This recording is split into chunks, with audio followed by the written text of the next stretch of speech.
Hello, we are back with chapter 5. I call it facet 5. And this chapter talks about operate in the right timing. And I just love to start with how I like to teach my children when it comes to cooking. Having the right food, having the right taste, having the right meal, just have it right. I get excited when I teach Amy and Dora about cooking. I teach them about enjoying it. I teach them not to rush. If it's a vegetable, you want to make sure you have the right temperature. You want to make sure you take your time. And also my mom always tells me, Dorothy, you got the heat too high. And sometimes I do that because I want to take a shorter time. I want to rush into it. But then you miss that flavor. You miss the taste. So today is all going to be about timing, operating in the right timing, and enjoying the moment of your time, the season. And we want to talk about challenges. We want to talk about when it comes to you, the way God has created you. We're talking about your lane. And when I talk about opportunities, when to take opportunities, when not to take opportunities. So we're going to hit some of those areas in these chapters. It might not be exhaustive. That's why I'm encouraging you to have the book. Most of it is in the book. And again, I am joined with amazing women of God with me, and on my right I have thank you so much, and Veronica Onyango. All right, we're just gonna jump into it. Yes. And I want to start with Vera. Yes. I call her Vera, and on the quote it says the value of every moment.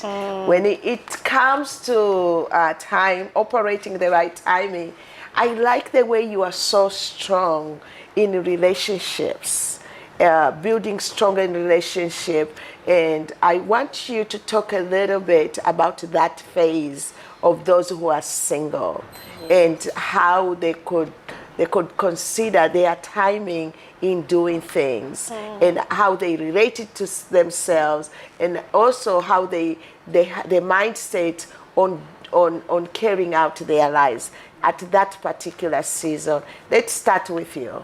Yes, I would say that just the way we tackled, there's something we talked about in the earlier chapter about phases of life, and they keep coming and going. When we look at the single, or rather people who've not come into marriage, they have a lot they can explore and enjoy. For example, when I just finished my Form 4, in our country, we've been running through the 844 system, but now there is another system. When I just cleared my Form 4, I thought, what was I going to do? Because during that time, especially girls, you are just you're just there. You might not even know what to do. And at this time, if you don't have the right tools to put into place, you're likely to fall into a trap. And I went to my primary school and I volunteered. And I told the head teacher there, I can teach. Just give me subjects that do not have teachers. And they gave me and they paid me. And I saved part of that money. I saved it. In fact, I joined a chama. There's something in Africa they call chamas. Like an association? Yes. And a club? yes, and the end of the month, my mother introduced me to that group. So I kept on saving and saving. By the time I was going to the university, I bought my own phone, I bought my own things, I did my own shopping. Nobody did it for me. And I could say I was enjoying it. When I came from campus, that opportunity was not there. Yeah. I didn't sit down because we were staying in a tea plantation area. In fact, I went and asked them, can I till the land around there? And they gave me an opportunity. I didn't look at the fact that I'm from campus and that is a dirty work. You see, money does not know dirty work. When you are hungry, the stomach needs food. And so, That's very true. yeah, and so coming to talk about our single life, it's good to enjoy, because you realize that it is in this century that our young girls start getting worried about getting into marriage. It's good, but before I get there, am I prepared for it? And when I'm in this singlehood, what am I doing? This is the time to enjoy. I will say it, the time to just explore all things that are around. Yes, build yourself. Maybe Equip yourself. equip yourself. What did you do? Oh, I did a lot. I remember when I was in high school. Yes. And I was just born again. So I had the opportunity to attend almost every conference. Yes. Almost every youth conference that I was able to afford, Yes. I would go. But now I can't do that because I got a responsibility in the ministry, you got the family. Yes. So there are certain things that you cannot do, like if you are married, that you used to do. You would have more time. Yes. If you are single. Yes. And then you are able to pursue if you put your mind into it. Into it. Yes. At the And right then, time. And then I really like what you said. Yes. Like during that time, because you had the time, you were even able to do things. Maybe now you would say that, oh, no, I can't do that. Yes, you tilted the land. Yes. You went into farming. Yes. As hard as that was. Yes. But you had the time. You had the time to learn, and you had the time to put into it. Yes. So I really like it. I really like the way you put it. When we are single, we have more time to do things. What would you say about that? Very true. When you are single, you have all the time, you have all the energy. Our body is structured in a way that it can bend and do everything Yes. swiftly. Yes. That's another advantage of when you're Yeah, still young. Yeah. I remember when I just finished school. I didn't just sit. There's this phrase that an idle mind, a devil's workshop. Yes, there was When workshop. you're young and you don't engage yourself in doing things, Yes. you are the very person who will find yourself always doing the wrong things. And receiving ideas. Yes, because you're idle. I remember I could make juice and sell in a market and employ my siblings. Yeah, I like pay that. them. Yes. Yeah. Simple juice, just this, we call it cola here. You know, just getting water, mixing it, chilling it, and selling it. There are so many things you can do as a young person. You can go to volunteer somewhere.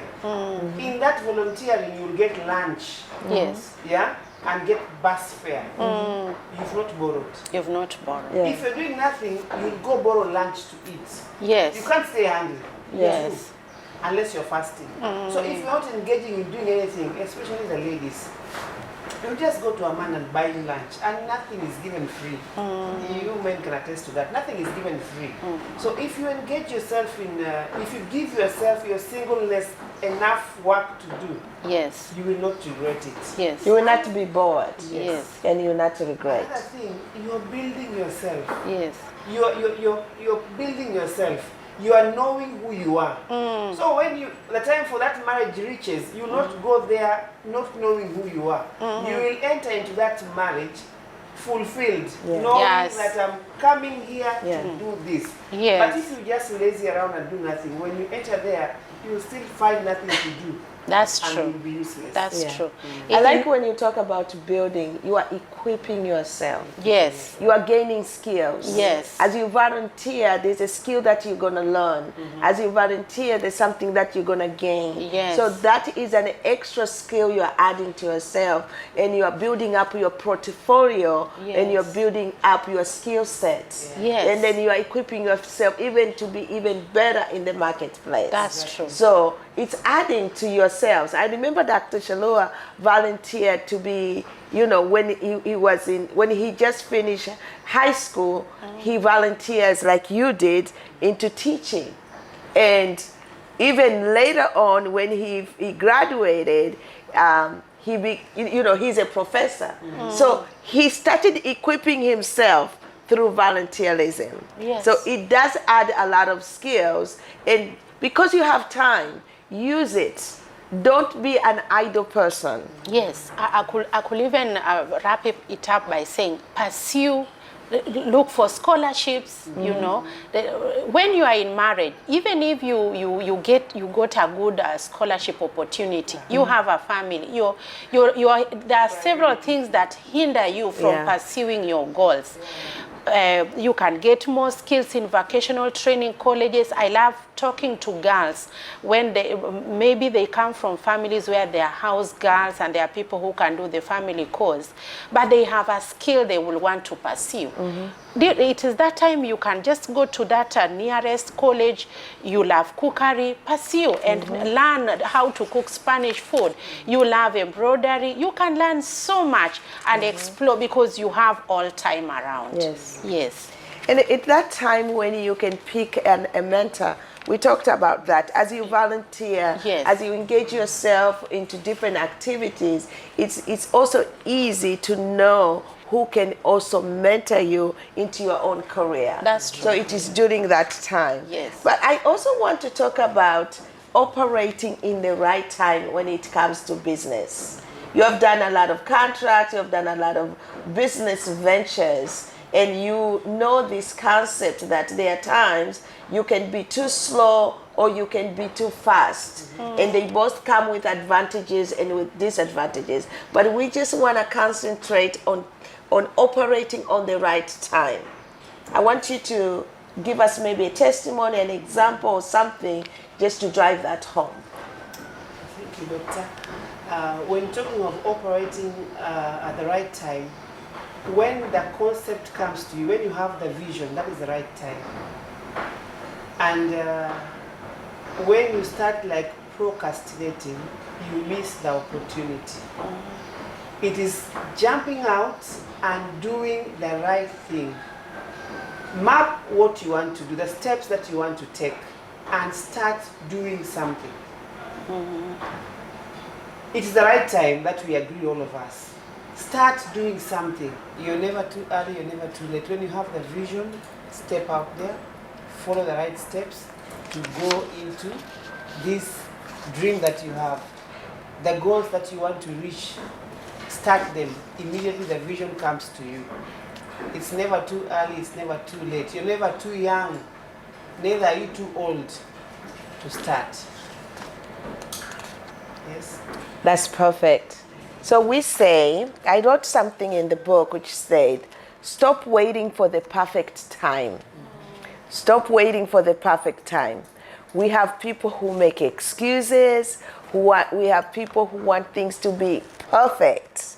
Like, I want you to give us an example of that lady with a salon. She had a beauty shop, right? And you had to encourage her to start.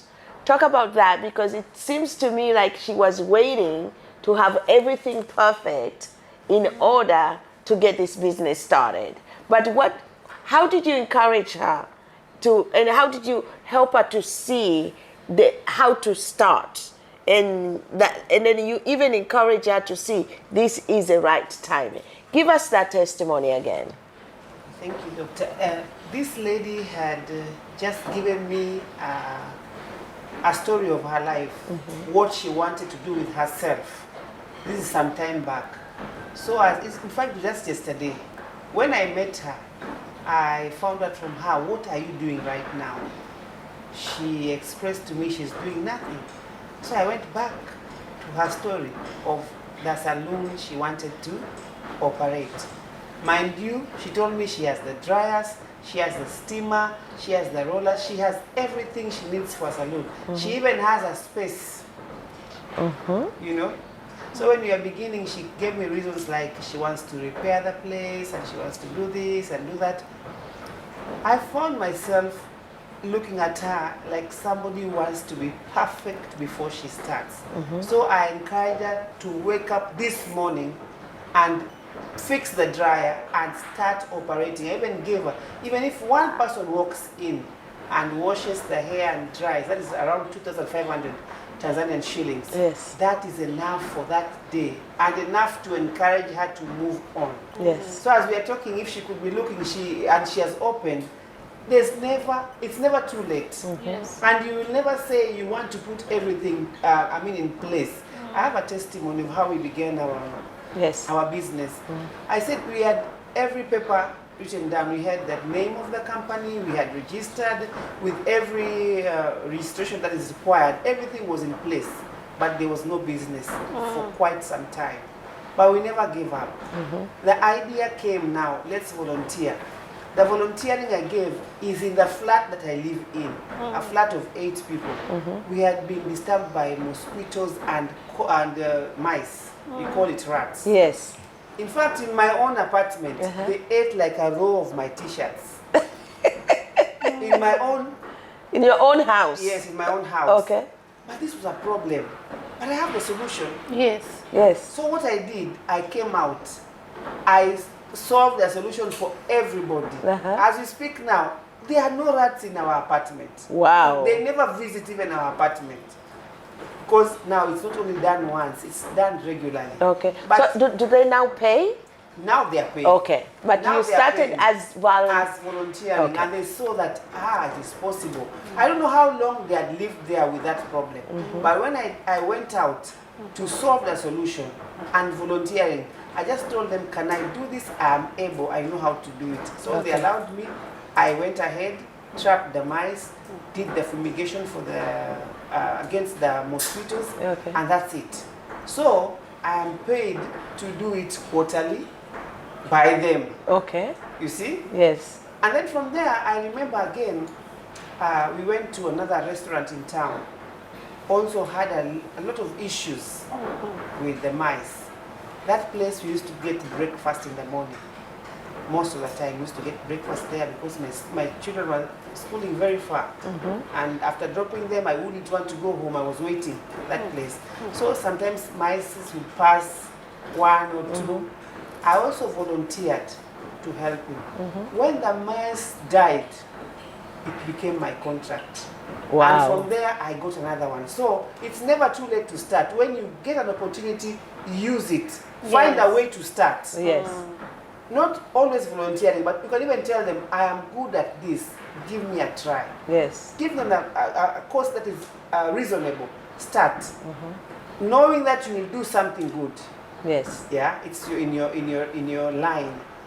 And that's how we started. Remember, after registering and staying for a long time without doing anything, not getting any contract, not getting any work to do, but just that step of going out. So people start talking about you.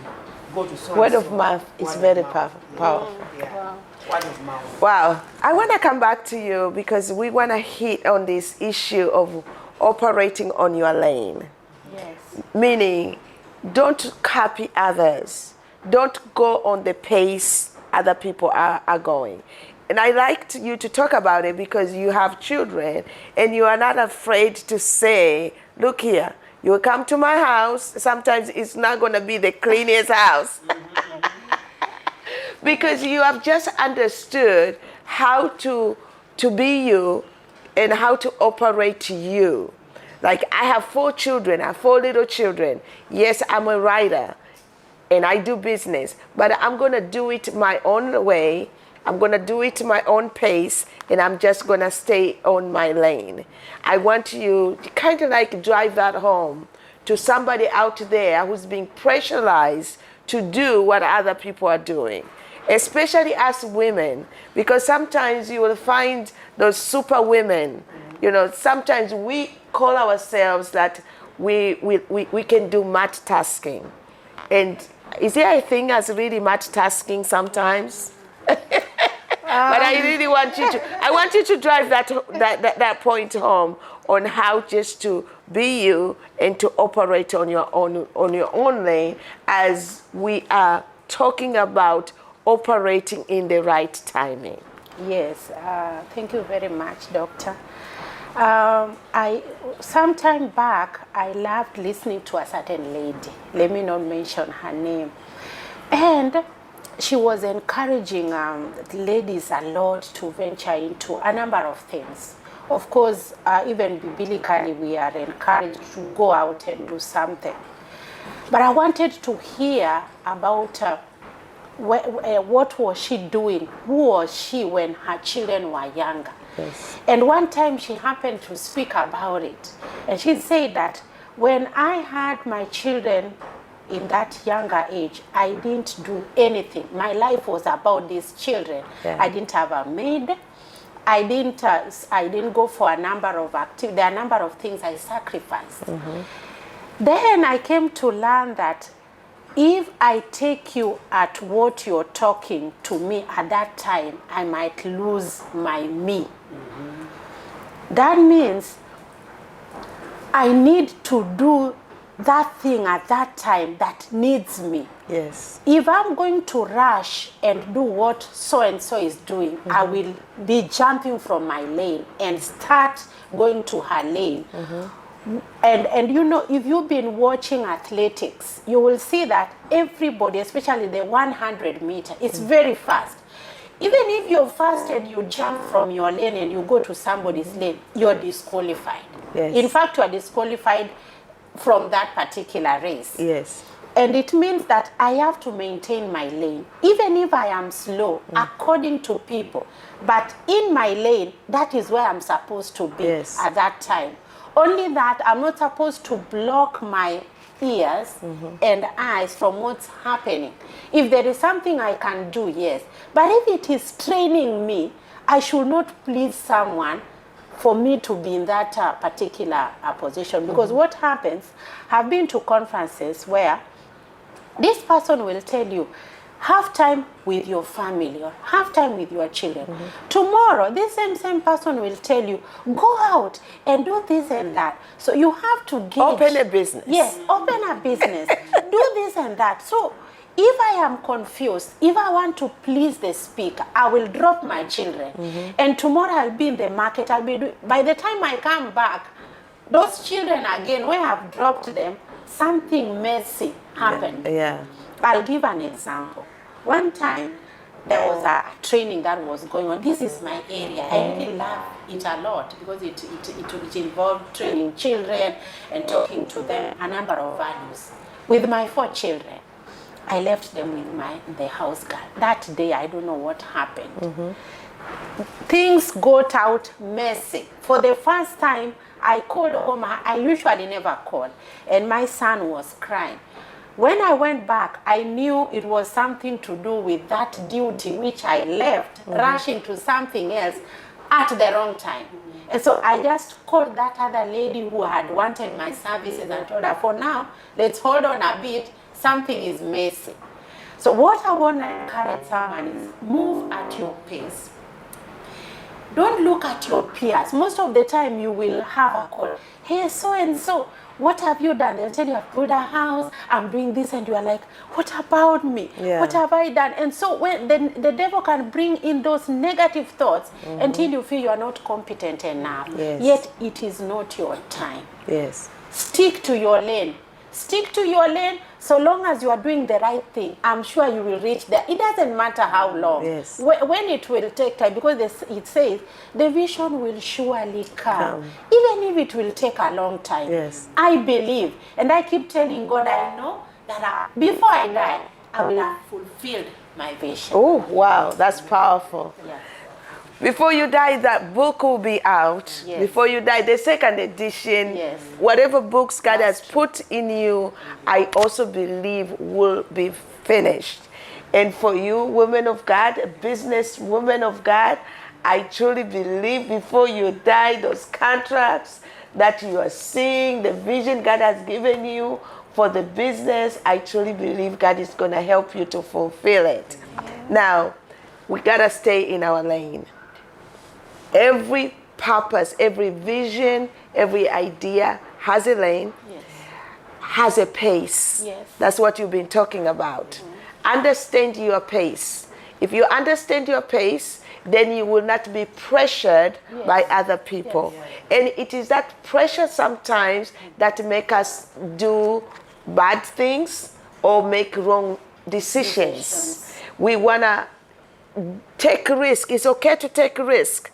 But if you take a risk because you have been pressurized and you have not calculated your risk, it's going to make you lose money or do things which you were not supposed to do.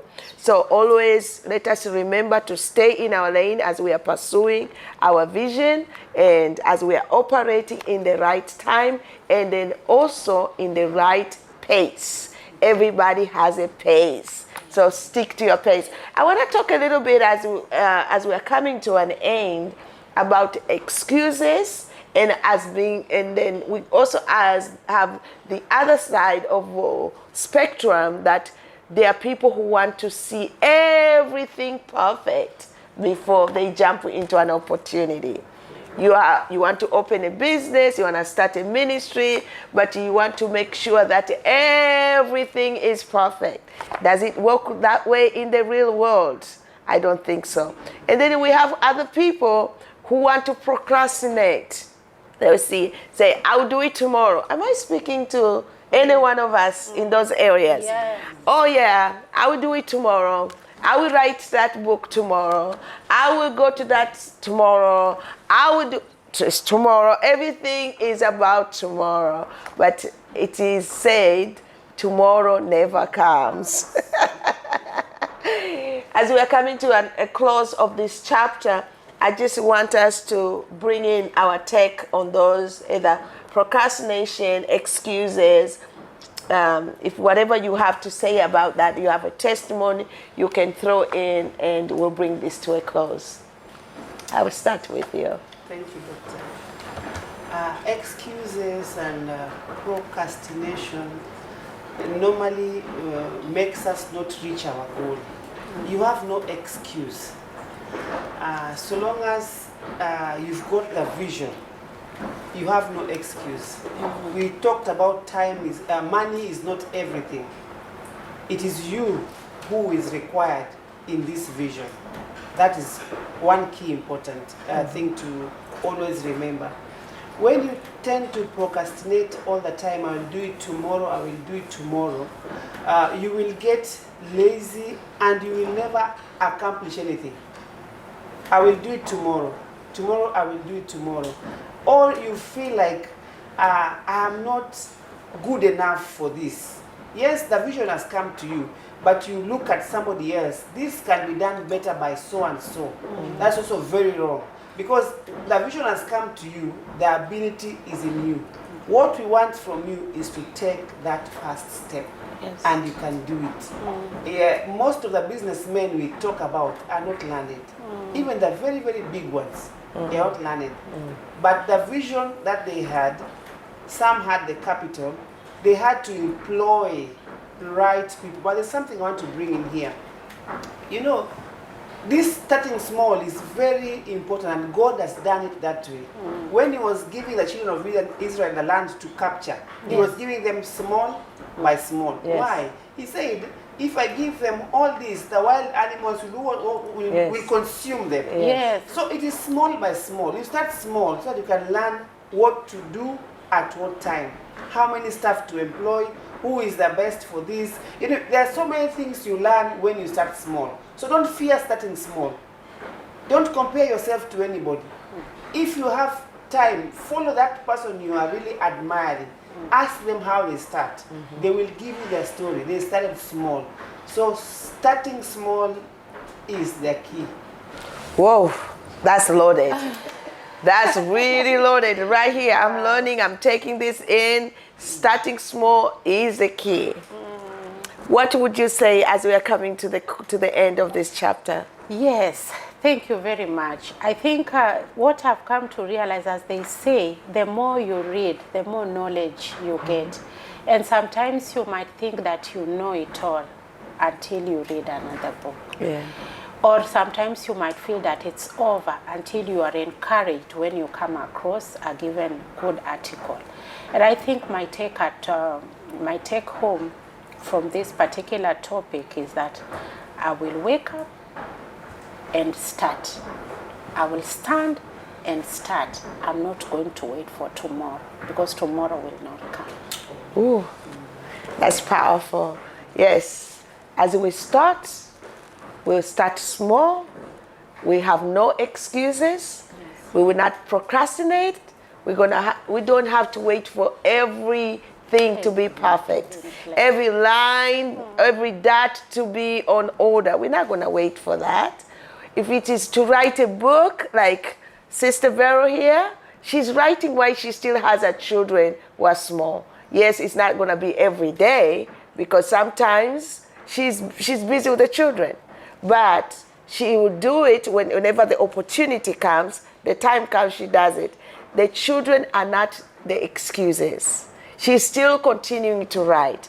As for my sister here, she is a diaspora and an immigrant to this country, but that is not an excuse. That is not a limitation to say she should not do what God has called her to do. And that applies to Dr. Shallua and I. We did a lot of things in the United States, and it could have been, we could have said we don't have the accent. We could have said we were not born in America. We could have said we don't have the resources, or we don't have the, we could have said so many things. We were also immigrants in that country.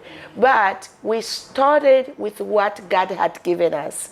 It was very small, and for us, it was the time that God had given us. It was the skill that God had given us, and it was the vision that God had given us, not anybody else. We walked on our lane, and because we had kids and because we had other jobs, we only did on the pace that God had given us. We did not look at big universities and say, let us run 1,000 courses, 100 programs. No, we started with one because that was our pace and that was our capacity. And as we're coming to an end, let me encourage somebody who is starting slow. You will always grow as your capacity is increasing. As you increase your capacity, you will always have enough to receive more. You will always have enough to receive more blessings, more businesses as your capacity is increasing. So I encourage you to continue taking action, increase your capacity, and you will see how God is growing you. This was an amazing chapter. I've had amazing women of God here, and we have come to an end. And I just want to thank you who is coming along with us to review and to read this book. And I am here with a woman of God. Her name is Jacinta Obado and Veronica Onyango. And I'm Dr. Dorothy Shallua. Until next time, God bless you.